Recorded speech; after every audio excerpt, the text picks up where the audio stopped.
ಮಂತಪಾಶಧರಂ ದಿವ್ಯಾರ್ಭಕಾಕೃತಿಂ ಶಿಖಾಬಂಧತ್ರಯೋಪೇತಂ ಭೈಷ್ಮೀ ಮಧ್ವಕರಾಂಚಿತಂ. ರಾಘವ ರಾಘವ ರಾಕ್ಷಸಶತ್ರು ಮಾರುತಿವಲ್ಲಭ ಜಾನಕೀಕಾಂತ. ಭೂಯಾತ್ ತತ್ವವಿನಿರ್ಣಯಾಯ ಭಗವಾನ್ ಆನಂದತೀರ್ಥೋ ಮುನಿಃ. ಮಂಗಲಾಷ್ಟಕ ಸತ್ಕೀರ್ತೆ ಮಧ್ವ ರಾಮಸಂದೇಶ ಸತ್ಕೃತೆ ರಾಜರಾಜೇಶ್ವರ ಖ್ಯಾತೆ ತಪೋಭೂತೆ ಯತೆ ನಮಃ. ಬ್ರಹ್ಮಚರ್ಯ ಹರಿಪ್ರೀತಿ ಸುವಿದ್ಯಾವಾದಶಾಲಿನಃ ಇಷ್ಟದಾನ್ ಕಷ್ಟಹರ್ತॄನ್ನಃ ವಿದ್ಯಾಮಾನ್ಯಾನ್ ಮುನೀನ್ ನುಮಃ. ಆಪಾದಮೌಲಿಪರ್ಯಂತಂ ಗುರುಣಾಮಾಕೃತಿಂ ಸ್ಮರೇತ್ ತೇನ ವಿಘ್ನಾಃ ಪ್ರಣಶ್ಯಂತಿ ಸಿದ್ಧ್ಯಂತಿ ಚ ಮನೋರಥಾಃ. ಸಮಸ್ತ ಗುರುಭ್ಯೋ ನಮಃ. ಮರ್ಯಾದಾ ಪುರುಷೋತ್ತಮನಾದ ಶ್ರೀರಾಮದೇವರ ಪಟ್ಟಾಭಿಷೇಕದ ಕಾರ್ಯಕ್ರಮದಲ್ಲಿ ನಾವು ಭಾಗವಹಿಸ್ತಾ ಇದ್ದೇವೆ. ರಾಮದೇವರ ಪಟ್ಟಾಭಿಷೇಕ ಅಂತಂದರೆ ಸಲ ಪಟ್ಟಾಭಿಷೇಕ ಆದರೆ ಆ ಪಟ್ಟಾಭಿಷೇಕ ಅದು ಶಾಶ್ವತ, ಅದು ಮತ್ತೆ ಪುನಃ ಬದಲಾವಣೆ ಇಲ್ಲ. ಅಂತಹ ಪಟ್ಟಾಭಿಷೇಕ ನಮ್ಮಲ್ಲೆಲ್ಲ ಇದೆ. ಅಧಿಕಾರಕ್ಕೆ ಬರ್ತಾರೆ, ಒಂದು ವರ್ಷ ಆದಾಗ ಸಾಧನಾ ಸಮಾವೇಶ ಅಂತ ಮಾಡ್ತಾರೆ, ಮರುದಿವಸ ಎಲ್ಲ ಚದುರಿ ಹೋಗ್ತದೆ, ಅಧಿಕಾರನೇ ಇರುವುದಿಲ್ಲ. ರಾಮದೇವರ ಪಟ್ಟಾಭಿಷೇಕ ಅಂತಂದರೆ ಯಾವಾಗ ಸಿಂಹಾಸನವನ್ನು ಏರ್ತಾರೆ ಅದರ ಮೇಲೆ ಅವರ ಜಾಗಕ್ಕೆ ಬರುವವರೇ ಇಲ್ಲ. ಎಷ್ಟು ವರ್ಷ 1 ವರ್ಷ ಅಲ್ಲ, 5 ವರ್ಷ ಅಲ್ಲ, 10 ವರ್ಷ ಅಲ್ಲ, 11,000 ವರ್ಷ ರಾಮದೇವರು ಈ ದೇಶವನ್ನು ಆಳಿದ್ದಾರೆ ಅಂತಂದರೆ ರಾಮದೇವರ ಪಟ್ಟಾಭಿಷೇಕದ ವೈಭವ ಅದು ಅಷ್ಟು ಅದ್ಭುತವಾದ್ದು. ಈ ಚಿಂತನೆ ನಾವು ಮಾಡಿದರೆ ರಾಮನ ಪಟ್ಟಾಭಿಷೇಕ ಆಯಿತು, 11,000 ವರ್ಷ ರಾಮರಾಜ್ಯವನ್ನು ಕೊಟ್ಟ. ಹೀಗೆ ನಾವು ಉಪಾಸನೆ ಮಾಡಿದರೆ ನಮ್ಮ ಭಾರತ ದೇಶಕ್ಕೂ ಕೂಡ ರಾಮನ ವಿಭೂತಿ ರೂಪವನ್ನು ಪಡೆದವ 11,000 ವರ್ಷ ಅಲ್ಲ, ಅವರು ಇರುವಷ್ಟು ಕಾಲ ದೇಶವನ್ನು ಆಳಲಿ ಅಂತ ಈ ಸಂದರ್ಭದಲ್ಲಿ ನಾವು ದೇವರಲ್ಲಿ ಪ್ರಾರ್ಥನೆ ನಾವು ಸಲ್ಲಿಸಬೇಕು. ಅದು ಹಿಂದೂ ರಾಷ್ಟ್ರ, ರಾಮರಾಷ್ಟ್ರ, ಧರ್ಮ ರಾಷ್ಟ್ರ ಆಗಲಿಕ್ಕೆ ಸಾಧ್ಯ ಅಂತ. ರಾಮದೇವರ ವೈಭವ ಅಂದರೆ ಹಾಗೆ. ಸ್ವಾಮಿಗಳು ಹೇಳಿದ ಹಾಗೇನೆ ಬೇಕು ಅನ್ನುವವ ದೊಡ್ಡ ಆಗುವುದಿಲ್ಲ, ಬೇಡ ಅನ್ನುವವ ದೊಡ್ಡವನಾಗ್ತಾನೆ. ತ್ಯಾಗೇ ಸರ್ವಂ ವಿಧೀಯತೆ. ಊಟ ಮಾಡುವಾಗ ಬಡಿಸ್ತಾ ಬರ್ತಾನೆ, ರೀ ಹಾಕಿ ಅಂತ ಹೇಳಿದರೆ ನೀವು ಚಿಕ್ಕವರಾಗಿ ಬಿಡ್ತೀರಿ. ರೀ ಬೇಡ ಅಂತ ಹೇಳಿದ್ರೆ ರೀ ಪ್ಲೀಸ್ ಒಂದು ಅಂತ ಹೇಳ್ತಾನೆ. ಯಾವಾಗ ಹೇಳ್ತಾನೆ ನೋಡಿ, ನೀವು ಬೇಕು ಅಂತ ಹೇಳಿದ್ರೆ ದೊಡ್ಡ ಜನ ಆಗೋದಿಲ್ಲ. ಏನ್ರಿ ಬೇಡ ಬೇಡ ಬೇಡ ಅಂತ ಹೇಳ್ತಾರ್ರಿ, ಎಷ್ಟು ದೊಡ್ಡವ್ರಿ, ಎಷ್ಟು ಒಳ್ಳೆಯವರು. ಯಾರು ಒಳ್ಳೆಯವರಾಗ್ತಾರೆ? ಬೇಕು ಅಂತ ಹೇಳುವವ ಒಳ್ಳೆಯವನಾಗುವುದಿಲ್ಲ, ಬೇಡ ಅಂತ ಹೇಳುವವ ಒಳ್ಳೆಯವನಾಗ್ತಾನೆ. ಅದಕ್ಕೆ ಒಂದು ಒಳ್ಳೆಯ ಉದಾಹರಣೆ ಅಂತಂದರೆ ನಮ್ಮ ರಾಮದೇವರು. ನನಗೆ ರಾಜ್ಯ ಬೇಡ, ಅವರಿಗೆ ಅವರ ಪಾಲಿಗೆ ಬಂದ ರಾಜ್ಯವನ್ನು, ಸಿಂಹಾಸನವನ್ನು, ಅಧಿಕಾರವನ್ನು ಅದನ್ನು ಕಸದ ಕಡ್ಡಿಯ ಹಾಗೆ ಬಿಸಾಡಿ ತಿರುಗಿ ನೋಡದೆ ಹೋದರು ಅಂತಂದರೆ ರಾಮದೇವರ ತ್ಯಾಗ ಅದು ತುಂಬ ದೊಡ್ಡದು. ಹಾಗಾಗಿ ನಾವು ಬೇಕು ಅಂತ ಆಸೆ ಪಡಬಾರದು. ಅದು ಬೇಡ ಅಂತ ಹೇಳಿದಾಗ ನಮ್ಮ ಬೆನ್ನ ಹಿಂದನೇ ಅದು ಬರುತ್ತೆ. ಅದಕ್ಕೆ ರಾಮದೇವರು ಉದಾಹರಣೆ. ರಾಮದೇವರು ಸೀತಾದೇವಿಯನ್ನು ಅನ್ವೇಷಣೆ ಮಾಡ್ತಾ ರಾವಣನ ಸಂಹಾರಕ್ಕೋಸ್ಕರವಾಗಿ ಸೇತುವೆಯನ್ನು ಕಟ್ಟಿ ಲಂಕೆಗೆ ಹೋಗಬೇಕು. ಸೇತುವೆಯನ್ನು ಕಟ್ತಾ ಇದ್ರು. ಸೇತುವೆ ನಿರ್ಮಾಣ ಮಾಡಿದ್ದಾರೆ ರಾಮದೇವರು. ಸೇತುವೆ ನಿರ್ಮಾಣ ಮಾಡಿದ್ದು ಯಾರು? ಯಾವ ನಮ್ಮ ಇಂಜಿನಿಯರು ಹೋಗಲಿಲ್ಲ, ಯಾವ ಪ್ಲ್ಯಾನೂ ಇಲ್ಲ ಅಲ್ಲಿ, ಯಾರು ಅದರ ಯೋಜನೆಯೇ ಇಲ್ಲ ಅಲ್ಲಿ, ದುಡ್ಡಿನ ಪ್ರಶ್ನೆನೇ ಇಲ್ಲ ಅಲ್ಲಿ. ಸೇತುವೆ ನಿರ್ಮಾಣ ಆಯಿತು. ಒಂದು ಆಶ್ಚರ್ಯ ಅಂದರೆ ರಾಮಾಯಣ ಹೇಳುತ್ತೆ, ನಿಮಗೇನು ಕಲ್ಪನೆ ಇದೆ? ಒಂದು ಸೇತುವೆ ನಿರ್ಮಾಣ ಮಾಡಲಿಕ್ಕೆ ಎಷ್ಟು ಸಮಯ ಹಿಡಿದಿರ್ಬೋದು? ನಮ್ಮದು ಗೌರ್ಮೆಂಟ್ ಪ್ರಪೋಸಲ್ ಬಂತು ಅಂತಂದರೆ ಅದು 5 ವರ್ಷ ಅಂತ ಹೇಳ್ತಾರೆ, 10 ವರ್ಷ ಆದರೂ ಆಗುವುದಿಲ್ಲ, ಆದರೂ ಗಟ್ಟಿ ಇರುವುದಿಲ್ಲ, ಅರ್ಧಂಬರ್ಧ ಆಗಿದ್ರೆ ಡಿವಿಯೇಷನ್ ಅಂತ ಬೋರ್ಡ್ ಹಾಕ್ತಲೇ ಇರ್ತಾರೆ. ರಾಮದೇವರು ಸೇತುವೆಯನ್ನು ನಿರ್ಮಾಣ ಮಾಡಿದ್ದಾರೆ. ಎಷ್ಟು ವರ್ಷ, ಎಷ್ಟು ತಿಂಗಳು? ರಾಮಾಯಣ ಹೇಳುತ್ತೆ 100 ಯೋಜನದ ಆ ಸಮುದ್ರಕ್ಕೆ ಬರೀ 5 ದಿನದಲ್ಲಿ ಸೇತುವೆಯನ್ನು ನಿರ್ಮಾಣ ಮಾಡಿದ್ದಾನೆ ಅಂತಂದರೆ ಅದು ರಾಮದೇವರು. ಇದು ರಾಮಾಯಣ ಹೇಳ್ತಕ್ಕಂತಹ ಮಾತು. ಅದು ಯಾರು? ನಮ್ಮಂಥವ್ರು ಯಾರು ಹೋಗಲೇ ಇಲ್ಲ, ಕೈ ಗಟ್ಟಿದ್ದವರು. ಎಲ್ಲ ಕೋತಿಗಳೇ ಇದ್ದದ್ದು. ಒಂದು ಅಪವಾದಕ್ಕೊಂದು ಕರಡಿ ಜಾಂಬವಂತ, ಮತ್ತೆಲ್ಲ ಕೋತಿಗಳೇ, ಪ್ರಾಣಿಗಳನ್ನು ಇಟ್ಟುಕೊಂಡು ರಾಮ ಲಕ್ಷ್ಮಣ ಇಬ್ಬರು ಬಿಟ್ಟರೆ ಮತ್ತೆಲ್ಲ ಕೋತಿಗಳು. ನಾವು ಬೈಯುವ ಶಬ್ದ ಎಲ್ಲಿಯಾದರೂ ಕೋತಿ ಇದ್ದಾಗಿದ್ದಿ ಅಂತ, ಅಂದರೆ ವೇಸ್ಟ್ ಅಂತ, ಉಪದ್ರ ಕೊಡಲಿಕ್ಕಿರುವಂಥದ್ದು ಅಂತ. ನಾವು ಯಾವುದನ್ನು ಉಪದ್ರವಕಾರಿ ಅಂತ ಹೇಳ್ತೇವೆ ಅಂಥ ಕೋತಿಗಳನ್ನೇ ಕಟ್ಟಿಕೊಂಡು ಹೋಗಿ 100 ಯೋಜನ ದೂರದ ಸೇತುವೆಯನ್ನು 5 ದಿನದಲ್ಲಿ ನಿರ್ಮಾಣ ಮಾಡಿದ್ದಾನೆ ಅಂತಂದರೆ ಇದು ರಾಮ ಅಂತ ರಾಮಾಯಣ ಅದನ್ನು ನಮಗೆ ತೋರಿಸಿಕೊಟ್ಟಿದೆ. ಯಾವುದು ಇಂಪಾಸಿಬಲ್ ಅದನ್ನು ಪಾಸಿಬಲ್ ಮಾಡತಕ್ಕಂತಹ ಶಕ್ತಿ ಅಂತಂದರೆ, ಯಾವುದು ಅಸಂಭವ ಅದನ್ನು ಸಂಭವ ಮಾಡತಕ್ಕಂತಹ ದೇವರು ಅಂತಂದರೆ ಅದು ರಾಮದೇವರು ಅಂತ ರಾಮಾಯಣ ಚಿತ್ರಿಸಿದೆ. ಪ್ರಾಯಶಃ ಅದು ಹೇಗಿರ್ತದೆ? 5 ವರ್ಷದ ಸೇತುವೆ 1 ವರ್ಷದಲ್ಲಿ ಮಾಡ್ತಾರೆ. ಮಾಡಿದರೆ ಏನಾಗುತ್ತೆ ಅಂತಂದರೆ, ಇನಾಗ್ರೇಷನ್ ಆಗಬೇಕು ಆ ದಿವಸನೇ ಆ ಸೇತುವೆ ಬಿದ್ದಿರ್ತದೆ. ರಾಮದೇವರು ಮಾಡಿದ ಸೇತುವೆ ಯಾವಾಗ ಮಾಡಿದ್ದಾರೆ? 24ನೆಯ ತ್ರೇತಾಯುಗದಲ್ಲಿ ಮಾಡಿದ್ದಾರೆ. 28ನೆಯ ಕಲಿಯುಗದಲ್ಲಿ ನಾವಿದ್ದೇವೆ. ಆದರೆ ರಾಮದೇವರು ಅವತ್ತು ಮಾಡಿದ ಸೇತುವೆ ಇವತ್ತೂ ಇದೆ ಅಂತಂದರೆ ಇದು ರಾಮದೇವರು, ಇದು ರಾಮಾಯಣ ನಮಗೆ ಕೊಟ್ಟಿರ್ತಕ್ಕಂತಹ ಸಂಗತಿ. ದೇವರು ಏನು ಮಾಡ್ತಾರೆ ಅದು ಶಾಶ್ವತ, ಇವತ್ತೂ ಇದೆ. ನೀವು ಗೂಗಲ್ ಸರ್ಚ್ ಮಾಡಿದರೆ ಅದರಲ್ಲಿ ಸಮುದ್ರದ ಅಡಿಯಲ್ಲಿ ನೀವು ನೋಡಿದರೆ ಅಗಲವಾದ ಸೇತುವೆ ಇವತ್ತೂ ಇದೆ. ಒಂದು ಗಾಡಿ ಹೋಗ್ಬೋದು, ಒಂದು ಗಾಡಿ ಬರ್ಬೋದು. ಇಂತಹ ಸೇತುವೆಯನ್ನು ನಿರ್ಮಾಣ ಮಾಡಿದ. ಈ ನಿರ್ಮಾಣ ಮಾಡುವಾಗ ಈ ಕೋತಿಗಳು ಹೇಳ್ತಿದ್ದುವಂತೆ, ನೋಡಿ ನಮಗೆ ಯಾಕೆ ಬೇಕಿತ್ತು ಇದು? ಯಾಕೆ ಅಂತಂದರೆ ಈ ರಾಮ ನಮ್ಮ ಹತ್ರ ದುಡಿಸ್ತಾನೆ, ಒಂದು ಕುಡಿಲಿಕ್ಕೆ ನೀರಿಲ್ಲ, ತಿನ್ನುವುದ ಆಹಾರ ಬಿಡಿ, ಕುಡಿಲಿಕ್ಕೆ ನೀರಿಲ್ಲ, ಎಂಥ ನಮ್ಮದು ಗತಿ ಅಂತ. ನೋಡಿ ರಾಮದೇವ್ರದ್ದು ಆ ಮೈಂಡ್ ರೀಡಿಂಗ್ ಹೇಗಿದೆ ಅಂತಂದರೆ, ರಾಮದೇವರು ಬಂದರು, ಕೋತಿ ಹತ್ರ ಕೇಳಿದರು. ಯಾವ ಕೋತಿ ಹೇಳ್ತಿತ್ತೋ ಆ ಕೋತಿ ಹತ್ರನೇ ಬಂದರು, ಕೇಳಿದರು ರಾಮದೇವರು, ಅಪ್ಪ ನಿನಗೆ ತುಂಬ ಬಾಯಾರಿಕೆ ಆಗುತ್ತೆ ಅಲ್ವಾ ಅಂತ. ನೋಡಿ, ನೀರಿನ ಮಧ್ಯದಲ್ಲಿರುವುದು, ಎಷ್ಟು ಬೇಕಾದರೂ ನೀರು ಕುಡಿಬಹುದು, ಕುಡಿಲಿಕ್ಕಾಗತ್ತಾ? ಅದು ಉಪ್ಪು ನೀರು, ಹಾಗಾಗಿ ಸಿಹಿ ನೀರಿಲ್ಲ ಅಲ್ಲಿ. ಅವ್ರು ಕೇಳಿದ್ದು ಹಾಗೆ, ಕುಡಿಲಿಕ್ಕೆ ನೀರಿಲ್ಲ ಅಂದರೆ ಸಿಹಿ ನೀರಿಲ್ಲ, ಮತ್ತು ಹೇಗೆ ಮಾಡಲಿ, ಹೇಗೆ ಕುಡಿಬೇಕು, ಹೇಗೆ ಬದುಕಬೇಕು? ರಾಮದೇವರು ಹೇಳಿದರು, ಅಪ್ಪ ನೀನು ಚಿಂತೆ ಮಾಡಬೇಡ, ಬೆನ್ನು ನಾನಾದರೆ ಅಧಿಕ ಪ್ರಸಂಗಿ ನೀನು ಮಾಡಿದ್ಯಾ, ಗೆಟ ಉಟ್ಟು ಅಂತ ಓಡಿಸ್ತಿದ್ದೆವು. ರಾಮದೇವರು ಅಂತ ಹೇಳೋದು ಅದಕ್ಕೆ. ರಾಮದೇವರು ಹೇಳಿದರು, ನಿನಗೆ ಬಾಯಾರಿಕೆ ಆಗುತ್ತೆ, ನಿನಗೆಲ್ಲ ವ್ಯವಸ್ಥೆ ಮಾಡ್ತೇನೆ ನೋಡು ಅಂತ. ರಾಮದೇವರು ಬತ್ತಳಿಕೆಗೆ ಕೈ ಹಾಕಿದರು. ರಾಮದೇವರು ಅಂದರೆ ಹಾಗೆಯೇ, ಇನ್ನೊಬ್ಬರ ಹತ್ರ ಹೋಗಿ ಹೇಳುವಂಥದ್ದಿಲ್ಲ. ರಾಮದೇವರು ಬತ್ತಳಿಗೆಗೆ ಕೈ ಹಾಕಿದರು, ಬಿಲ್ಲಿಗೆ ಹಗ್ಗಕ್ಕೆ ಜೋಡಿಸಿದರು, ಬಾಣಪ್ರಯೋಗ ಮಾಡಿದರು.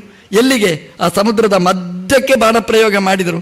ಬಾಣಪ್ರಯೋಗ ಮಾಡಿದರೆ ಆ ಬಾಣ ಆ ಸಮುದ್ರದ ಅಡಿಯಲ್ಲಿ ನೆಲಕ್ಕೆ ಹೋಗಿ ತಾಗಿ ನೆಲವನ್ನು ಕೊರೆದು ಅಲ್ಲಿಂದ ನೀರು ಸಮುದ್ರದ ಮಧ್ಯದಲ್ಲಿ ಮೇಲಕ್ಕೆ ಚಿಮ್ಮಿತಂತೆ. ಇದು ರಾಮದೇವರು ಅಂತ ರಾಮಾಯಣದಲ್ಲಿ ಹೇಳ್ತಾರೆ. ರಾಮದೇವರು ಹೇಳಿದರು, ಅಪ್ಪ ಬಾಯಿ ಹಾಕು, ನೀರು ಹಿಡಿ ಅಂತ, ಕುಡಿ ಅಂತ ಹೇಳಿದರು. ಎಂತಹ ನೀರು, ಸಿಹಿಯಾಗಿರ್ತಕ್ಕಂತಹ ನೀರು ಸಿಕ್ಕಿತು. ಇದು ರಾಮದೇವರು ಅಂತ. ಉಪ್ಪು ನೀರಿನ ಮಧ್ಯದಲ್ಲಿ ಸಮುದ್ರದಲ್ಲಿ ಸಿಹಿ ನೀರು ಕೊಡಲಿಕ್ಕೆ ಸಾಧ್ಯ ಇದ್ದರೆ ಪ್ರಪಂಚದಲ್ಲಿ ಒಬ್ಬನಿಗೇ ಸಾಧ್ಯ, ಅದು ನಮ್ಮ ರಾಮದೇವರಿಗೆ ಅಂತ ರಾಮಾಯಣ ಚಿತ್ರಣ ಮಾಡಿದೆ. ಇದು ಸುಳ್ಳು ಕಥೆ ಅಲ್ಲ. ನೀವು ಇವತ್ತು ನೀವು ರಾಮೇಶ್ವರಕ್ಕೆ ಹೋದರೆ ಅಲ್ಲಿ ಸಮುದ್ರದ ಮಧ್ಯದಲ್ಲಿ ಒಂದು ಬಾವಿ ನಿರ್ಮಾಣ ಮಾಡಿದ್ದಾರೆ, ಒಂದು ಹಗ್ಗನೂ ಇಟ್ಟಿದ್ದಾರೆ, ಒಂದು ಬಕೆಟ್ಟೂ ಇಟ್ಟಿದ್ದಾರೆ. ನಮಗೆಲ್ಲ ಪುರ್ಸೋತಿರುವುದಿಲ್ಲ, ಹೋಗ್ತೇವೆ ರಾಮೇಶ್ವರನ ದರ್ಶನ, ಅಲ್ಲಿ ಒಂದು ಸಮುದ್ರದ ಮಧ್ಯದಲ್ಲಿ ಒಂಚೂರು ಕಾಗೆ ಮುಳುಗಿದ ಹಾಗೆ ಸ್ನಾನ ಮಾಡಿಕೊಂಡು ಇದ್ದವರಿಗೆ ಪ್ರೋಕ್ಷಣೆ ಮಾಡಿ ನಾವು ಬರ್ತೇವೆ. ಒಂಚೂರು ಆಚೆ ಈಚೆ ಹೋದರೆ ಆ ಸಿಹಿನೀರಿನ ಬಾವಿಯಲ್ಲಿದೆ ಅಂತ ನೀವು ಕೇಳಿಕೊಂಡು ಹೋದರೆ, ಇವತ್ತೂ ರಾಮೇಶ್ವರದಲ್ಲಿದೆ ಒಂದು ಬಾವಿ. ಆ ಬಾವಿಯ ಮಧ್ಯದಲ್ಲಿ ಒಂದು ಬಕೆಟ್ ಇಟ್ಟಿದ್ದಾರೆ. ಆ ಬಕೆಟಲ್ಲಿ ನೀರು ತೆಗೆದು ನೀವು ಆಚಮನೆ ಮಾಡಿದರೆ ಎಂತಹ ಸಿಹಿಯಾದ ನೀರು, ಉಪ್ಪು ನೀರಿನ ಮಧ್ಯದಲ್ಲಿ ಈ ಸಿಹಿ ನೀರು ಯಾರೋ ಒಬ್ಬರು ಹೇಳಿದರು, ಅದಕ್ಕೆ ಸಕ್ಕರೆ ಹಾಕಿದ್ದಾರೆ ಅಂತ. ತಲೆ ಕೆಟ್ಟಿರ್ತದ. ಸಮುದ್ರಕ್ಕೆ ಸಕ್ಕರೆ ಹಾಕಿ ಎಲ್ಲಾದ್ರೂ ಸಿಹಿ ಮಾಡಲಿಕ್ಕೆ ಸಾಧ್ಯನಾ? ಉಪ್ಪು ನೀರಿನ ಮಧ್ಯದಲ್ಲಿ ಸಿಹಿ ನೀರು ಕೊಡ್ತಾನೆ ಅಂತಂದ್ರೆ ಅದು ನಮ್ಮ ದೇವರು, ಜನ್ಮಾದ್ಯಸ್ಯ ಯತಃ, ದೇವರಿಗೆ ಮಾತ್ರ ಸಾಧ್ಯ. ರಾಮದೇವರ ಹತ್ರ ನಾವು ಏನು ಹೇಳಬೇಕಾದ್ದು? ರಾಮದೇವರೇ, ಉಪ್ಪು ನೀರಿನ ಸಮುದ್ರದ ಮಧ್ಯದಲ್ಲಿ ಸಿಹಿ ನೀರು ಕೊಟ್ಟಂತಹ ದೊಡ್ಡ ದೇವರು ನೀವು. ನಮ್ಮ ಮನೆಯೂ ಒಂದು ಉಪ್ಪು ನೀರಿನ ಸಮುದ್ರ ಅಲ್ವಾ? ಗಟ್ಟಿ ಹೇಳೋದು ಬೇಡ, ನಮಗೆ ಗೊತ್ತು ನಮ್ಮ ಮನೆಯ ಪ್ರಾಬ್ಲಮ್ ಏನಿದೆ ಅಂತ. ಗಂಡ ಹೇಳಿದ್ದು ಹೆಂಡತಿಗಾಗುವುದಿಲ್ಲ, ಹೆಂಡತಿ ಹೇಳಿದ್ದು ಗಂಡನಿಗಾಗುವುದಿಲ್ಲ, ಗಂಡ ಹೇಳಿದ್ದು ಮಕ್ಕಳಿಗಾಗುವುದಿಲ್ಲ, ಮಕ್ಕಳು ಹೇಳಿದ್ದು ಅಪ್ಪನಿಗಾಗುವುದಿಲ್ಲ. ಒಟ್ಟಿಗೆ ಉಪ್ಪು ನೀರಿನ ಸಮುದ್ರ ನಮ್ಮದು. ಈ ಉಪ್ಪು ನೀರಿನ ಸಮುದ್ರ ರಾಮಚಂದ್ರ ಲಂಕೆಯಲ್ಲಿ ಆ ಉಪ್ಪು ನೀರಿನ ಸಮುದ್ರದ ಮಧ್ಯದಲ್ಲಿ ಸಿಹಿ ನೀರು ಕೊಟ್ಟಿದ್ದಿ.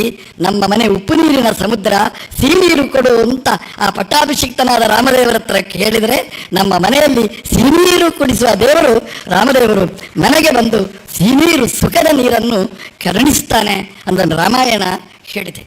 ಲಂಕೆಗೆ ಕರ್ಕೊಂಡು ಹೋಗ್ತಾನೆ. ಯುದ್ಧ ನಡೆಯುತ್ತದೆ. ಸಾಮಾನ್ಯವಾಗಿ ಯುದ್ಧ ಅಂದರೆ ಹೇಗಿರ್ತದೆ? ಯುದ್ಧ ಮಾಡಿದಾಗ 50-50, ಇಲ್ಲಿ ಸ್ವಲ್ಪ ಸಾಯ್ತಾರೆ, ಅಲ್ಲಿ ಸ್ವಲ್ಪ ಸಾಯ್ತಾರೆ. ನೀವು ಎಲ್ಲಿಯಾದ್ರೂ ಯುದ್ಧ ಅಂದರೆ ಖುಷಿ ಆಗುತ್ತೆ ನಮಗೆ. ನಿಮ್ಮಲ್ಲಿ 2 ಜನ ಸತ್ತರು, 4 ಜನ ಹೊಡೆದರು. ಹೀಗಾಗಿ ಸಾಯುವುದು ಅನ್ನೋದು 2 ಪಕ್ಷದಲ್ಲಿಯೂ ಕಾಮನ್. ರಾಮದೇವರು ಎಲ್ಲ ಯುದ್ಧ ಮುಗಿಯಿತು. ಪುಷ್ಪಕ ವಿಮಾನದಲ್ಲಿ ಹತ್ತಿದ್ರು. ಈ ಕೋತಿಗಳು ಮಿಕ ಅಂತ ನೋಡ್ತಿದ್ರು. ರಾಮದೇವರು ಹೇಳಿದ್ರು, ಬನ್ನಿ ಎಲ್ರಿಗೂ ಟಿಕೆಟ್ ಆಗಿದೆ ಅಂತ. ಎಲ್ಲ ಕೂತರು. ಕೊನೆಗೆ ಕೇಳಿದ್ರು, ಯಾರು ಬಾಕಿ ಅಂತ. ಹೋಗುವಾಗ ಅಟೆಂಡೆನ್ಸ್ ಹಾಕಿದ್ರು. ನಮ್ಮಲ್ಲೆಲ್ಲ ಯಾತ್ರೆ ಕರ್ಕೊಂಡು ಹೋಗ್ತಾರೆ, ಅಲ್ಲಿ ಹೋಗುವಾಗಲೂ ಅಟೆಂಡೆನ್ಸ್ ಇಲ್ಲ, ಬರುವಾಗಲೂ ಅಟೆಂಡೆನ್ಸ್ ಇಲ್ಲ. ಬಂದವರು ಬರ್ತಾರೆ, ಹೋದವರು ಹೋಗ್ತಾರೆ. ರಾಮದೇವರು ಹೋಗುವಾಗ ಅಟೆಂಡೆನ್ಸ್ ಹಾಕಿದ್ದಾರೆ, ಯಾವ್ಯಾವ ಮನೆಯ ಕೋತಿಗಳು ಎಷ್ಟೆಷ್ಟು ಜನ ಬಂದಿದ್ದಾರೆ ಅಂತ. ಇದು ರಾಮದೇವರ ಲೆಕ್ಕ, ನಮ್ಮ ಸ್ವಾಮಿಗಳ ಲೆಕ್ಕದ ಹಾಗೆಯೇ ಇಡೀ ಲೆಕ್ಕಾಚಾರ ನಮ್ಮ ಪರ್ಸಗಳಿ ಸ್ವಾಮಿಗಳ ಹತ್ರ ತಲೆಯಲ್ಲಿದೆ. ಯಾವಾಗ ನಮಗೇ ಗೊತ್ತಿಲ್ಲದಿದ್ದ ಸುದ್ದಿ ಅವರ ಕೈಯಲ್ಲಿರ್ತದೆ. ರಾಮದೇವರು ಲೆಕ್ಕ ಹಾಕಿದರು, ಯಾರ್ಯಾರು ಎಷ್ಟೆಷ್ಟು ಅಂತ ಬಂದಿದ್ದಾರೆ ಅಂತ ಲೆಕ್ಕ ಹಾಕಿದರು. ಎಲ್ಲ ಕೂತರು, ಯಾರು ಬರಲಿಲ್ಲ ಅಂತ. ಎಲ್ಲ ಬಂದಿದ್ದಾರೆ ಅಂತ ಹೇಳಿದರು. ಯಾರೂ ಮಿಸ್ ಆಗಲಿಲ್ಲ. ಬರುವಾಗ ಎಷ್ಟು ಕೋತಿಗಳನ್ನು ಕರ್ಕೊಂಡು ಬಂದಿದ್ದಾರೆ ಅಷ್ಟೂ ಕೋತಿಗಳನ್ನು ಕಿಷ್ಕಿಂಧೆಯಲ್ಲಿ ಇಳಿಸಿ ಆ ವಿಮಾನ ಲ್ಯಾಂಡ್ ಆಗಿ ಅವರ ಮನೆಗೆ ಕಳುಹಿಸಿ ಅವರ ಹೆಂಡತಿಯನ್ನು ಪುನಃ ಪಿಕಪ್ ಮಾಡಿ ನಾವು ವಿಮಾನದಲ್ಲಿ ಕರ್ಕೊಂಡು ಹೋದ ದೊಡ್ಡ ದೇವರು ಅಂತಂದರೆ ಅದು ರಾಮದೇವರು. ಅಂದರೆ ಅವರ ಬೆನ್ನ ಹಿಂದೆ ಯಾರ್ಯಾರು ಹೋಗಿದ್ದಾರೆ ಅವರನ್ನು ವಾಪಸ್ ಕರ್ಕೊಂಡು ಬರ್ತಕ್ಕ ಜವಾಬ್ದಾರಿ ರಾಮದೇವರು. ನಾವು ಮನೆಯಿಂದ ಹೊರಡುವಾಗ ಈ ರಾಮದೇವರ ಪಟ್ಟಾಭಿಷಿಕ್ತ ರಾಮದೇವರ ಹತ್ರ ಹೇಳಬೇಕು. ನಾವು ಹೊರಡುತ್ತೇವೆ, ಬರುವಾಗ ಕೈಯಿಲ್ಲ, ಕಾಲಿಲ್ಲ, ಕಣ್ಣಿಲ್ಲ, ಏನೇನೋ ಒಂದೊಂದು ಆಗಿರ್ತದೆ.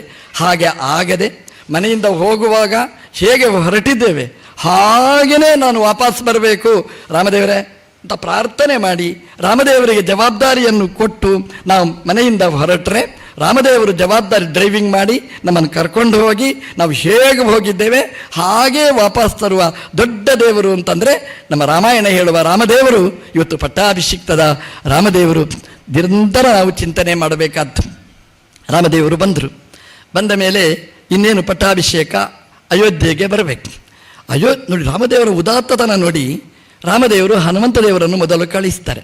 ಹನುಮ ನೋಡು, ಪಂಚಾಂಗ ಎಲ್ಲ ನೋಡು ಕರೆಕ್ಟ್ ಉಂಟಾ ಇಲ್ವಾ, 14 ವರ್ಷ ಅಂತ ಹೇಳಿದ್ದೇವೆ. ಒಂದು ದಿವಸ ಮೊದಲೇ ನಾನು ಬಂದಿದ್ದರೆ ಭರತನಿಗೆ ಇರುಸು ಮಿರುಸಾಗಬಾರ್ದು, ನೋಡು ಅಂತ. ಬರುವಾಗ ನಮಗೆ ಕರ್ಕೊಂಡು ಬರುವಾಗ ಹೇಳಿದ್ದ 14 ವರ್ಷ ಆದ ಮೇಲೆ ಖಂಡಿತ ಬರಬೇಕು, ಗ್ಯಾರಂಟಿ ಬರಬೇಕು ಅಂತ. ಇದು 14 ವರ್ಷದಲ್ಲಿ ಇರಬೇಕು ಅಂತೇನಿಲ್ಲ. ಒಂದೊಂದು ವರ್ಷ ಆದಾಗ ರಾಮ ಮರೆತು ಹೋಗಿ ನಮಗೆ ಅಯೋಧ್ಯೆನೇ ಹಿಡಿಸಿ ಸಿಂಹಾಸನೇ ಖುಷಿಯಾಗಿ ಅಧಿಕಾರನೇ ಗಟ್ಟಿಯಾಗಿ ಯಾರು ಬರೋದು ಬೇಡ ಅಂತ ಇದ್ದಿದ್ರೆ ಮೊದಲೇ ಹನುಮನನ್ನು ಕಳಿಸಿದ. ನೋಡು ಭರತನ ಸ್ಥಿತಿ ಏನು ನೋಡು ಅಂತ ಹೇಳಿ ಮೊದಲು ಕಳಿಸ್ತಾನೆ. ಕಳಿಸಿದರೆ ಅಯೋಧ್ಯೆಯ ಚಿತ್ರ ಹೇಗಿತ್ತು ಅಂತಂದರೆ, ಇದು ಅಣ್ಣ ತಮ್ಮಂದಿರು ಹೇಗಿರಬೇಕು, ರಾಜ ಪ್ರಜೆಗಳು ಹೇಗಿರಬೇಕು. ಒಂದು ಒಳ್ಳೆಯ ಉದಾಹರಣೆ, ಭರತ ಒಂದು ಅಗ್ನಿಗೆ ಪ್ರದಕ್ಷಿಣೆ ಬರ್ತಾ ಇದ್ದ. ಹನುಮಂತ ದೇವರು ಕೇಳಿದರಂತೆ, ಭರತ ಏನು ಮಾಡ್ತಿದ್ದಿ ಅಂತ. ಅವನು ಮಾತಾಡಲಿಲ್ಲ. ಅವನು ಹೇಳಿದ, ರಾಮ ಬರ್ತಾ ಇದ್ದಾನೆ ಅಂತ. ಭರತ ಅಲ್ಲೇ ನಿಂತಿದ್ದಂತೆ. ಹೇಳಿದಂತೆ, ಎಲ್ಲಿದ್ದಾನೆ ಅಂತ. ಬರ್ತಾ ಇದ್ದಾನೆ ಅಂತ. ಏನು ಖುಷಿ. ಅವನು ಬೆಂಕಿಗೆ ಪ್ರದಕ್ಷಿಣೆ ಯಾಕೆ ಅಂತಂದರೆ ಅವನು ಮೊದಲೇ ಮಾತು ಕೊಟ್ಟಿದ್ದ, 14 ವರ್ಷದಲ್ಲಿ ರಾಮ ನೀನು ಬರಲಿಲ್ಲ ಅಂತಂದರೆ 14 ವರ್ಷ ಆದ ಮೇಲೆ 1 ದಿನನೂ 1 ಗಂಟೆನೂ ಭರತ ಬದುಕುವುದಿಲ್ಲ. ರಾಮ ನೀನು ಬರಬೇಕು ಅಂತ ಹೇಳಿದ್ದ. ರಾಮದೇವರು ಬರಲಿಲ್ಲ. ಅವನ ಪಂಚಾಂಗ ಪ್ರಕಾರ ಇನ್ನು 1 ಗಂಟೆ ಮಾತ್ರ ಉಳಿದಿತ್ತು. ಹಾಗಾಗಿ 1 ಗಂಟೆ ಆಯಿತು ಅಂತಂದರೆ ಅವಧಿ ಮುಗೀತಿತ್ತು. 1 ಗಂಟೆ ಮುಂಚೆನೇ ನೋಡಿ, 1 ಗಂಟೆ ಆದ ಮೇಲಲ್ಲ. ಇಲ್ಲಿ ನಾವಾದರೆ ಬರಲಿಲ್ಲ ರಾಮ, ಏನು ಮಾಡೋದು, ಬೇಡ ನಾನೇ ಅಂತ ಗಟ್ಟಿ ಮಾಡಿ ಕೂಡ್ತಿದ್ದೆವು. ಅವನು 1 ಗಂಟೆ ಮುಂಚೆನೇ ಮರಣಕ್ಕೆ ತಯಾರಾಗಿ ನಾನು ಬೆಂಕಿಗೆ ಹಾರೋದು ಅಂತಿದ್ದ. ಆ ನಿರ್ಧಾರ ಬದಲಾಯಿಸಿದ. ರಾಮದೇವರು ಬರ್ತಾರೆ ಅಂತಂದರೆ ಬದಲಾಯಿಸಿದ. ರಾಮಾಯಣ ಹೇಳೋದು ಇದನ್ನು. ಭರತ ಅಂದರೆ ಯಾರು? ಕಾಮನ ಅವತಾರ ಭರತ. ಕಾಮ ಅಂತಂದರೆ ಆಸೆ, ಲೋಭ. ನಿಮ್ಮೆಲ್ಲರ ಕಾಮ ಏನಿದೆ ಅದರ ಅಭಿಮಾನಿ ದೇವತೆ ಕಾಮ. ಸಾಮಾನ್ಯವಾಗಿ ನೀವು ಕಾಮ, ಅದಕ್ಕೆ ಕಾಮನ್ ಸೆನ್ಸ್ ಅಂತ ಒಂದು ಇರುವುದಿಲ್ಲ. ಕಾಮ ಅಂತ ಬಂದರೆ ಅದು ಬೇಕು ಅಂತ ಅಪೇಕ್ಷೆ ಬಂದರೆ ಅದು ಸಿಗಲಿಲ್ಲ ಅಂದರೆ ತೃಪ್ತಿಯೇ ಇರುವುದಿಲ್ಲ. ನಾವು ಏನೋ ಒಂದು ಅಪೇಕ್ಷೆ ಪಟ್ಟಿದ್ದೇವೆ, ಅದು ಸಿಗಲಿಲ್ಲ ಅಂತಂದರೆ ನಮಗೆ ಯಾವುದರಲ್ಲಿಯೂ ಆಸಕ್ತಿ ಇರುವುದಿಲ್ಲ. ಸಾಮಾನ್ಯವಾಗಿ ಕಾಮ ಅಂತಂದರೆ ಬೇಕು ಬೇಕು ಅನ್ನುವ ಕಾಮ ನಾವು ನೋಡಿತ್ತು. ಆದರೆ ರಾಮಾಯಣ ಕಾಮ ಅದು ಫುಲ್ ಬದಲಾವಣೆ ಆಗಿದೆ. ಕಾಮನಿಗೆ ಸಂಸ್ಕೃತದಲ್ಲಿ ಇನ್ನೊಂದು ಹೆಸರು ಮಾರ ಅಂತ. ಕಾಮ ಬಂತು ಅಂತಂದರೆ ನಾವು ಸಾಯುವ ಸ್ಥಿತಿಗೆ ಹೋಗಿರ್ತೇವೆ. ನಮ್ಮ ಆಸೆ ಈಡೇರಲಿಲ್ಲ. ನೀವು ನೋಡಿ, ನಮ್ಮ ಮಕ್ಕಳು ಮಾರ್ಕ್ ತುಂಬ ತೆಗೆದಿರ್ತಾರೆ. ಅವರಿಗೆ ಕಂಪ್ಯೂಟರ್ ಸೈನ್ಸ್ ಇದೆಲ್ಲ ಬೇಕು ಅಂತಿರ್ತದೆ. ಅದು ಸೀಟ್ ಸಿಗಲಿಲ್ಲ, ಅಯ್ಯೋ ಮನೆಗೆ ಬಂದು ಕುತ್ತಿಗೆ ಹಗ್ಗ ಹಾಕಿ ಸಾಯ್ತೇನೆ ಅಂತ. ಅದು ಸಾಯುವಷ್ಟು ಏನಾಗಿದೆ ಅಂದರೆ ನಮ್ಮದು ಆಸೆ, ಒಂದು ಚಿಕ್ಕ ಆಸೆ ಅದು ಈಡೇರಲಿಲ್ಲ ಅಂದರೆ ನಾನು ಸತ್ತು ಹೋಗ್ತೇನೆ, ನನಗೆ ಕೆಲಸ ಸಿಗಲಿಲ್ಲ, ನಾನು ಸಾಯ್ತೇನೆ ಅಂದರೆ ಕಾಮ ಅದು ಈಡೇರಲಿಲ್ಲ ಅಂದರೆ ಸಾಯುವ ಸ್ಥಿತಿಗೆ ನಾವು ಬರುವಂತಹದ್ದು ಸಹಜವಾಗಿ. ರಾಮಾಯಣದ ಕಾಮ ನೋಡಿ ನೀವು ಏನು ಅಂತಂದರೆ, ಕಾಮ ಅಂದರೆ ಮಾರ. ಸಾಮಾನ್ಯವಾಗಿ ಮಾರಾಮಾರಿ ಅಂದರೆ ಸಾಯಿಸುವಂಥದ್ದು, ಮಾರಾಯತಿ. ಸಾಮಾನ್ಯವಾಗಿ ಕಾಮ ಅಂದರೆ ಕೊಲ್ಲುವಂಥದ್ದು. ರಾಮಾಯಣ ಅದು ತಿರುಗುಮುರುಗು. ರಾಮ ಅಂತಂದರೆ ಏನದು? ರಾಮ ತಿರುಗುಮುರುಗು ಮಾಡಿ ಮಾರ, ರಾಮ ಮಾರ, ರಾಮ ತಿರುಗುಮುರುಗು ಮಾಡಿದರೆ ಮಾರ. ರಾಮಾಯಣ ಹೇಳುತ್ತೆ ರಾಮನನ್ನು ತಿರುಗುಮುರುಗು ಮಾಡುವುದು ನಮ್ಮ ಮಾರ. ರಾಮಾಯಣ ಏನು ಮಾಡ್ತದೆ ಅಂದರೆ ಮಾರನನ್ನು, ಕಾಮನನ್ನು ತಿರುಗುಮುರುಗು ಮಾಡಿ ರಾಮ ಅಂತ ಮಾಡಿದ ಚಿತ್ರ ಅದು ರಾಮಾಯಣದ ಸಾಮರ್ಥ್ಯ. ಕಾಮನನ್ನೇ ತಿರುಗುಮುರುಗು ಮಾಡಿತ್ತು ಅಂದರೆ ಭರತನನ್ನೇ ತಿರುಗುಮುರುಗು ಮಾಡಿತ್ತು. ಭರತ ಅಂದರೆ ಬೇಕು ಅಂತ ಹೇಳುವವ ಅಲ್ಲ. ನ ಜಗಾಸ ನ ಸುಶ್ವಾಪ ನ ಜಹಾಸ ಸದೀರತಿ ಸಮಯಾರ್ಥಿ ಸ್ಮರನ್ ಜ್ಯೇಷ್ಠಂ ರಾಮಂ ರಾಮಾನುಜೋಯತ ಅಂತ ಶ್ರೀ ಮಧ್ವವಿಜಯಕಾರರು ಹೇಳ್ತಾರೆ. ಅಂದರೆ ಆ ಭರತ ಅಂದರೆ ಕಾಮ, ದೇವರು ಬೇಕು ಅನ್ನುವ ಕಾಮ, ದೇವರು ಬರಬೇಕು, ದೇವರಿಗೆ ಪಟ್ಟಾಭಿಷೇಕ ಆಗಬೇಕು ಅನ್ನುವ ಕಾಮ ರಾಮಾಯಣದ ಕಾಮ. ನೋಡಿ, ದಶರಥ ಜಾರಿ ಬಿದ್ದದ್ದೇ ಅಲ್ಲಿ. ದಶರಥ ಪಟ್ಟಾಭಿಷೇಕ ಮಾಡಬೇಕು ಅಂತ ಹೇಳುವಾಗ ಭರತ ಅವನ ಮಾವನ ಮನೆಯಲ್ಲಿ ಇರುವಾಗಲೇ ತೀರ್ಮಾನ ಮಾಡಿದ. ಯಾಕೆಂದರೆ ಭರತ ಬಂದರೆ ರಾಮನ ಪಟ್ಟಾಭಿಷೇಕಕ್ಕೆ ಎಲ್ಲಿ ಅಡ್ಡಿ ಮಾಡ್ತಾನೋ ಅಂತ ಪ್ರಾಯಶಃ ಅವನು ಜಾರಿ ಬಿದ್ದಿದ್ದ. ಒಂದು ವೇಳೆ ಭರತ ಬಂದಿದ್ದರೆ ಅಮ್ಮನ ಜುಟ್ಟು ಹಿಡಿದು ಅಮ್ಮ ಸುಮ್ಮನೆ ಕೂಡು ಅಂತ ಹೇಳಿ ರಾಮನಿಗೆ ಪಟ್ಟಾಭಿಷೇಕ ಆಗ್ತಿತ್ತು. ಈ ದೊಡ್ಡವರ ಒಂದು ಸ್ಕಾಲಿತ್ಯ ಜಾರಿದ್ದರಿಂದ ಎಷ್ಟು ದೊಡ್ಡ ಇದು ಘಟನೆ ನಡೀತು ನೋಡಿ. ಹಾಗಾಗಿ ನಮ್ಮ ಸಂಕಲ್ಪ ತಪ್ಪು. ಅವ ಬಂದರೆ ನನ್ನ ಇಚ್ಛೆ ಈಡೇರುವುದಿಲ್ಲ, ಇದು ತಪ್ಪು. ಅವ ಭರತ ಬಂದಿರಬೇಕಿತ್ತು, ಕಾಮ ಬರಬೇಕಿತ್ತು. ರಾಮನ ಕಾಮ ಬಂದಿದ್ದರೆ ದಶರಥನ ಕಾಮ ಅದು ಈಡೇರ್ತಿತ್ತು. ಭರತನನ್ನು ದೂರ ಇಟ್ಟ, ಅವನ ಕಾಮ ಈಡೇರಲಿಲ್ಲ. ಕಾಮ ರಾಮನನ್ನು ಅಪೇಕ್ಷೆ ಪಟ್ಟ ಕಾಮ ಭರತ. ರಾಮದೇವರು ಬರ್ತಾರೆ, ಪಟ್ಟಾಭಿಷೇಕ ಆಯಿತು. ನಮ್ದು ಏನಾಗಬೇಕು ಗೊತ್ತೋ? ಅಯೋಧ್ಯೆಯ ಭರತ ಕಾಮ, ಅವನ ಕಾಮ ರಾಮನಿಗೆ ಪಟ್ಟಾಭಿಷೇಕ ಆಗಬೇಕು ಅಂತ. ಹಾಗಾಗಿ ನಿಮ್ಮೆಲ್ಲರ ಕಾಮ ಭರತ ಅದೇನು ಮಾಡಬೇಕು? ನನಗೆ ಪಟ್ಟಾಭಿಷೇಕ ಅಲ್ಲ, ರಾಮನಿಗೆ ಪಟ್ಟಾಭಿಷೇಕ ಆಗಬೇಕು ಅನ್ನೋದನ್ನು ಬಯಸಿದರೆ ನಮ್ಮ ದೇಶ ಅದು ರಾಮರಾಜ್ಯ ಆಗ್ತದೆ ಅನ್ನೋದು ಈ ಪಟ್ಟಾಭಿಷೇಕದ ಒಟ್ಟು ಸಾರ. ಅಯೋಧ್ಯೆಯಲ್ಲಿ ರಾಮದೇವರು ಬಂದು ಕೂತಿದ್ದಾರೆ. ಅಯೋಧ್ಯೆಯಲ್ಲಿ ರಾಮದೇವರು ಕೂತರು. ಅಯೋಧ್ಯೆಯಲ್ಲಿ ರಾಮದೇವರು ಕೂತದ್ದಕ್ಕೆ ಎಲ್ಲ ನಮ್ಮ ದೇಶ ಅದು ಸುರಕ್ಷಿತ ಆಗ್ತಾ ಇದೆ. ಅಯೋಧ್ಯೆಯಲ್ಲಿ ರಾಮದೇವರು ಕೂತರು. ಅಯೋಧ್ಯೆಯಲ್ಲಿ ರಾಮದೇವರು ಕೂತು ಏನು ಮಾಡಿದರು ಅಂತಂದರೆ, ರಾಮದೇವರಿಗೆ ನಾವು ಅಯೋಧ್ಯೆಯ ಅಧಿಪತ್ಯವನ್ನು ಕೊಟ್ಟೆವು. ರಾಮದೇವರೇ, ನೀವು ಅಯೋಧ್ಯ ನಿಮ್ಮ ಮನೆ ನಾವು ಕೊಟ್ಟಿದ್ದೇವೆ ಅಂತ. ಇದರಿಂದ ಏನಾಯಿತು ಗೊತ್ತಾ? ನಮ್ಮ ದೇಶದ ಎಕರೆ ಎಕರೆ ಎಕರೆ ಜಾಗಗಳು ಯಾರ್ದೋ ಹೆಸರಲ್ಲಿ ದಾಖಲೆ ಆಗ್ತಿತ್ತು, ಅವರ ಹೆಸರಲ್ಲಿ ಹೋಗಿ ಬೀಳ್ತಿತ್ತು. ನೋಡಿ, ರಾಮದೇವರನ್ನು ನಮ್ಮ ಅಯೋಧ್ಯೆಯಲ್ಲಿ ರಾಮದೇವರೇ ನಿಮ್ಮ ಜಾಗ ಇದು ಅಂತ ರಾಮದೇವರ ಹೆಸರಲ್ಲಿ ಅವರ ಹೆಸರಲ್ಲಿ ದಾಖಲಾತಿ ಮಾಡಿ ರಾಮದೇವರನ್ನು ಪಟ್ಟಾಭಿಷಿಕ್ತರನ್ನಾಗಿ ಮಾಡಿದ್ದಕ್ಕೆ ರಾಮದೇವರು ಏನು ಅನುಗ್ರಹ ಮಾಡಿದರು ಅಂತಂದರೆ, ಈ ವಕ್ಫ್ ಬೋರ್ಡ್ ಕಾನೂನನ್ನು ಅದನ್ನು ಉಲ್ಲಂಘನೆ ಮಾಡಿ ಅವರವರ ಆಸ್ತಿ ಅವರವರಿಗೇನೆ, ಅದಕ್ಕೆ ಏನೂ ಇಲ್ಲ ಅಂತ ಅದನ್ನು ಹಲ್ಲು ಮುರಿದು ಬಿಟ್ಟರು. ನೋಡಿ, ಅದು ಯಾಕೆ ಅಂತಂದರೆ ರಾಮದೇವರಿಗೆ ಕೊಟ್ಟದ್ದನ್ನು ರಾಮದೇವರು ತಿರುಗಿ ನಮ್ಗೆ ಕೊಡ್ತಾರೆ ಅಂತ ಅದರ ಮೂಲ ಉದ್ದೇಶ. ಇನ್ನು ಒಂದು ನಮಗೆ ಆಗಬೇಕಾದ್ದು, ನಮ್ಮದು ದೇಶ ಅದು ಹಿಂದೂ ರಾಷ್ಟ್ರ ಆಗಬೇಕು. ರಾಮದೇವರು ನಮ್ಮ ದೇಶದ ಅಧಿಪತಿಗಳಾಗಬೇಕು. ನಮ್ಮ ದೇಶದಲ್ಲಿ ಒಂದೇ ಕಾನೂನು ಬರಬೇಕು, ಏಕನಾಗರಿಕ ಸಂಹಿತೆ ಅದು ಬರಬೇಕು. ರಾಮದೇವರು ಅದನ್ನು ಬರುವ ಹಾಗೆ ಮಾಡಲಿ ಅಂತ ಈ ಸಂದರ್ಭದಲ್ಲಿ, ರಾಮ ಪಟ್ಟಾಭಿಷೇಕದ ಈ ಸಂದರ್ಭದಲ್ಲಿ ದೇವರಲ್ಲಿ ಪ್ರಾರ್ಥನೆ ಮಾಡ್ತಾ, ಇವತ್ತು ನಮಗೆಲ್ಲರಿಗೂ ಹಬ್ಬದ ಒಂದು ದಿನ. ಎಲ್ರಿಗೂ ಹಬ್ಬ ಬರುವುದು ಯುಗಾದಿಗೆ ಬಂದು ಹೋಯಿತು. ಇನ್ನೊಂದು ಹಬ್ಬ ಬರುವುದು ದೀಪಾವಳಿಗೆ. ನಮಗೆ ಅದರ ಮಧ್ಯದಲ್ಲಿ ಮತ್ತೊಂದು ಹಬ್ಬ ಅಂತಂದರೆ ಎರಡು ಮಠದ ಸ್ವಾಮಿಗಳು ಒಟ್ಟು ಸೇರಿರತಕ್ಕಂಥದ್ದು ಇನ್ನೊಂದು ದೀಪಾವಳಿ ಹಬ್ಬದಷ್ಟೇ ಒಂದು ವಿಶೇಷವಾದ ಈ ಪರ್ವಕಾಲ. ಮೊನ್ನೆ ಪ್ರಯಾಗರಾಜ ಅಂತಿತ್ತು. ಆ ಪ್ರಯಾಗರಾಜದಲ್ಲಿ 3 ನದಿಗಳ ಸಂಗಮ, ಭಾರೀ ವೈಭವ. ಒಂದೂವರೆ ತಿಂಗಳು ಜನ ಖುಷಿಪಟ್ಟದ್ದೇ ಪಟ್ಟದ್ದು. ಇವತ್ತು 3 ತ್ರಿವೇಣಿಗಳ ಸಂಗಮ, ಇವತ್ತು ಇಲ್ಲಿ ಮತ್ತೊಂದು ಮಿನಿ ಪ್ರಯಾಗರಾಜ ಇಲ್ಲಿ ನಿರ್ಮಾಣ ಆಗಿದೆ. ಪರ್ತಗಾಳಿ ಮಠಾಧೀಶರು ಜೀವೋತ್ತಮ ಮಠದ ಸ್ವಾಮಿಗಳು ಇವತ್ತು ನಮ್ಮ ಪಲಿಮಾರು ಮಠಕ್ಕೆ ಬಂದಿದ್ದಾರೆ, ಪ್ರೀತಿಯಿಂದ ಬಂದಿದ್ದಾರೆ. ಜೀವೋತ್ತಮ ಸ್ವಾಮಿಗಳ ಸಾಧನೆ ದೊಡ್ಡ ಸಾಧನೆ. ಹಳೇ ದೇವಸ್ಥಾನಗಳು, ಹಳೇ ಮಠಗಳು ಮತ್ತೆ ಜೀರ್ಣೋದ್ಧಾರ ಕಾಣತಕ್ಕಂಥದ್ದು ನಮ್ಮ ಸ್ವಾಮಿಗಳ ಈ ಕಾಲದಲ್ಲಿ ನಡೀತಾ ಇದೆ. ಬೇರೆ ಬೇರೆ ಮಠಗಳು, ಹೊನ್ನಾವರದ ಮಠ ಅದು ಜೀರ್ಣೋದ್ಧಾರ ಆಗ್ತಾ ಇದೆ. ಹಳೇ ಮಠ ಅದು ವೆಂಕಟರಮಣ ದೇವರು, ಬೇಟೆ ವೆಂಕಟರಮಣ ದೇವರ ಜಾಗ, ಅದು ಹಳೇ ಕಾಲದ ಮಠ. ಅವರನ್ನೆಲ್ಲ ಅಧಿಕಾರಿಗಳು, ಅರ್ಚಕರು, ಪೂಜಕರು ಅವರನ್ನೆಲ್ಲ ಕರೆದು ಅದು ಒಂದಕ್ಕೊಂದು ತಾಳಮೇಳ ಸರಿ ಮಾಡಿಸಿ ಎಲ್ಲರನ್ನು ಒಟ್ಟು ಸೇರಿಸಿ ಅವರಿಗೆಲ್ಲ ಏನು ಮಾಡಬೇಕೋ ಮಾಡಿ ಆ ದೇವಸ್ಥಾನದ ಪುನರುದ್ಧಾರ ಜೀರ್ಣೋದ್ಧಾರ ಮಾಡಿ ಮತ್ತೊಮ್ಮೆ ಇತಿಹಾಸವನ್ನು ಮಾಡಿದ ಸ್ವಾಮಿಗಳು ನಮ್ಮ ವಿದ್ಯಾಧೀಶ ತೀರ್ಥ ಸ್ವಾಮೀಜಿಗಳು. ದೊಡ್ಡ ಸಾಹಸ ಅಂದರೆ ಒಂದು ಮಠಾಧಿಪತಿಯ ದೊಡ್ಡ ಜವಾಬ್ದಾರಿ ಅಂದರೆ ಹಾಗೇನೆ ಯೋಗ ಕ್ಷೇಮ ಅಂತ. ಯೋಗ ಅಂತಂದರೆ ಅಪ್ರಾಪ್ತಸ್ಯ ಪ್ರಾಪ್ತಿ, ದೊಡ್ಡದು ಪ್ರಾಪ್ತ ಆಗಿದೆ, ಅದನ್ನು ಪರಿಪಾಲನ, ಅದನ್ನು ಮತ್ತೆ ಚೆನ್ನಾಗಿ ರಕ್ಷಣೆ ಮಾಡಬೇಕು, ಅದು ಕ್ಷೇಮ.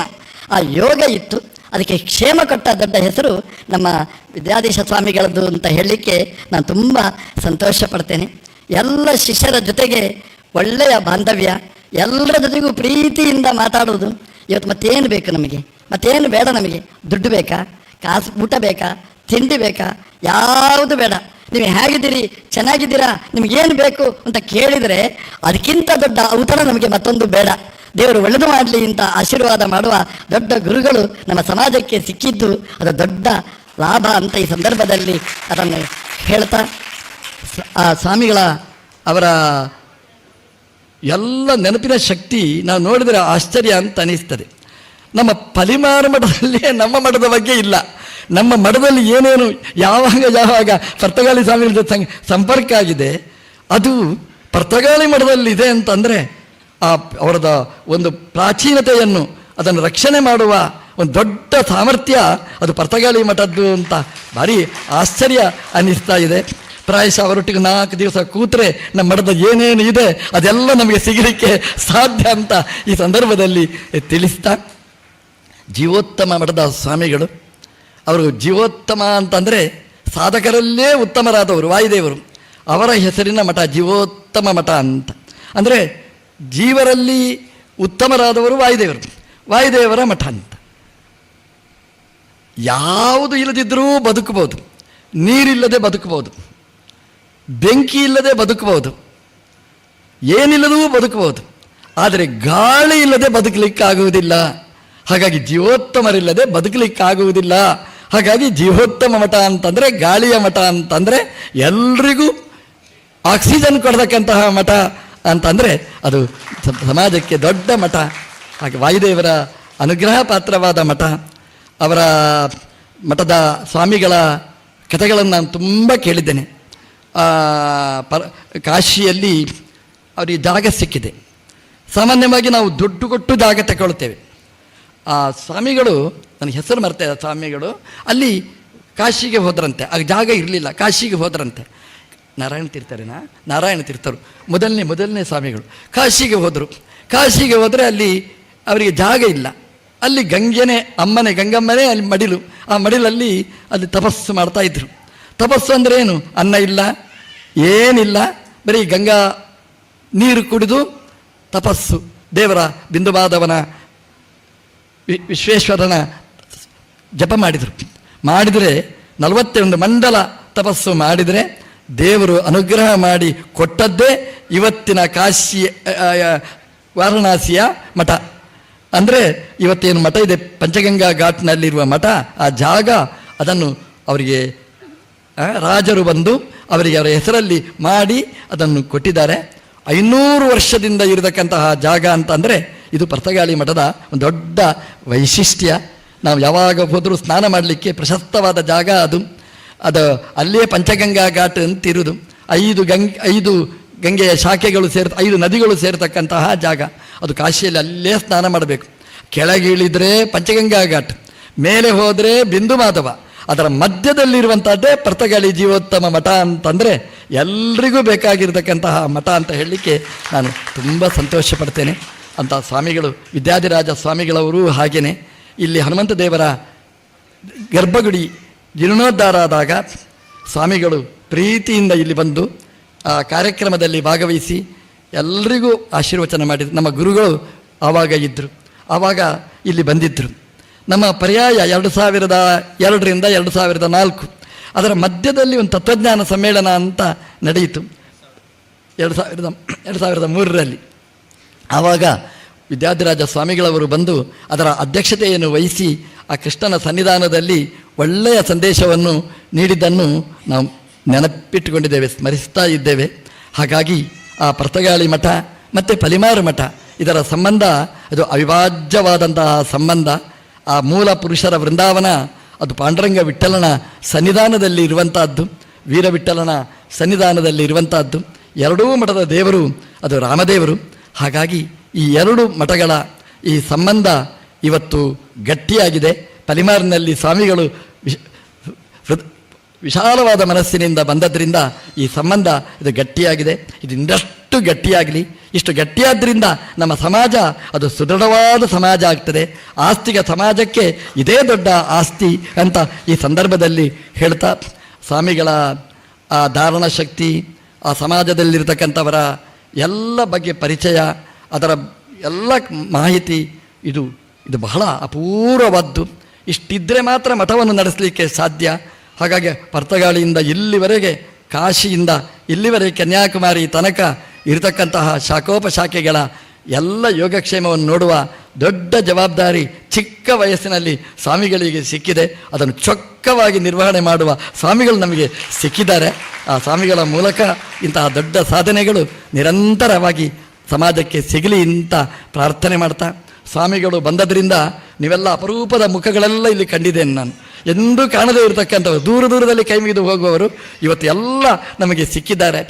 ದನ ಕಾಮಧೇನು ಬಂತು ಅಂತಂದರೆ ಅದರ ಬೆನ್ನ ಹಿಂದೆ ಕರುಗಳು ಬರುವ ಹಾಗೆಯೇ ಪ್ರೀತಿಯಿಂದ ಬಂದಿದ್ದೀರಿ. ನಿಮಗೆಲ್ಲರಿಗೂ ದೇವರು ಒಳ್ಳೆದು ಮಾಡಲಿ, ಇಡೀ ಸಮಾಜಕ್ಕೆ ದೇವರು ಒಳ್ಳೆದು ಮಾಡಲಿ. ರಾಮದೇವರ ಅನುಗ್ರಹ ಇಡೀ ಸಮಾಜಕ್ಕಾಗಲಿ. ಇವತ್ತು ನಮ್ಮ ವೇಣುಮಾಧವ ಆಚಾರ್ಯ ಅವರು ಈ ಸೇವೆಯನ್ನು ಮಾಡಿಸಿದ್ದಾರೆ. ಅವರ ಕುಟುಂಬಕ್ಕೂ ದೇವರು ಒಳ್ಳೆದು ಮಾಡಲಿ ಅಂತ ಮತ್ತೊಮ್ಮೆ ಪ್ರಾರ್ಥನೆ ಮಾಡಿ, ನಮ್ಮ ವೈದಿಕರು ಇದರಲ್ಲಿ ಪೂರ್ಣವಾಗಿ ತಮ್ಮನ್ನು ತೊಡಗಿಸಿಕೊಂಡಿದ್ದಾರೆ. ಭಜನಾ ಮಂಡಳಿಯವರು ತಮ್ಮ ಸೇವೆಯನ್ನು ಸಲ್ಲಿಸಿದ್ದಾರೆ, ಲಕ್ಷ್ಮೀ ಶೋಭಾನ ಹಾಡಿದ್ದಾರೆ. ಈ ಸಾಧನೆಯಲ್ಲಿ ಭಾಗವಹಿಸಿದ ಎಲ್ಲ ಸಾಧಕರಿಗೆ ಹರಿಗುರುಗಳು ಅನುಗ್ರಹ ಮಾಡಲಿ, ದೇವರು ಒಳ್ಳೆದು ಮಾಡಲಿ ಅಂತ ಪ್ರಾರ್ಥಿಸ್ತಾ, ನಮ್ಮ ದೇಶ ರಾಮರಾಜ್ಯ ಆಗಲಿ ಅಂತ ಮತ್ತೊಮ್ಮೆ ಪ್ರಾರ್ಥನೆ ಮಾಡ್ತಾ ಕೃಷ್ಣಾರ್ಪಣ ಮತ್ತು